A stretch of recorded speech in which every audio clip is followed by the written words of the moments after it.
ఆషాఢమాస బోనాల ఉత్సవాల సందర్భంగా ఎన్టీఆర్ నగర్లోని కిల్ల మైసమ్మ ఆలయంలో మంత్రి సీతక్క ప్రత్యేక పూజలు నిర్వహించారు. అమ్మవారికి రాష్ట్ర ప్రభుత్వం తరఫున పట్టు వస్త్రాలు సమర్పించారు. మంత్రికి సన్మానం చేశారు ఆలయ నిర్వాహకులు. 300 ఏళ్ల క్రితం వెలసిన కిల్లా మైసమ్మకు పట్టు వస్త్రాలు సమర్పించడం అదృష్టంగా భావిస్తున్నానని తెలిపారు. ఎన్నో మహిమలన్న కిల్లా మైసమ్మ బోనాలను ప్రభుత్వం అత్యంత వైభవంగా నిర్వహిస్తోందని చెప్పారు. కిల్లా మైసమ్మ తల్లి దీవెనలతో రాష్ట్ర ప్రజలు సుభిక్షంగా ఉన్నారని తెలిపారు. మన రాష్ట్ర ప్రభుత్వము అత్యంత ప్రతిష్టాత్మకంగా బోనాల పండుగ నిర్వహిస్తూ ఈరోజు ఈ యొక్క కిల్లా మైసమ్మ తల్లికి మరి మొక్కులు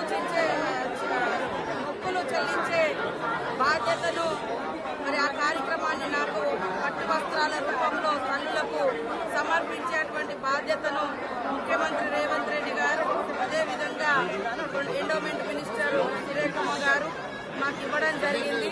లాస్ట్ ఇయర్ కూడా నేను ఇక్కడ వచ్చి మొక్కులు చెల్లించుకోవడం జరిగింది. ఆ తల్లి యొక్క మహిమ చాలా గొప్పది.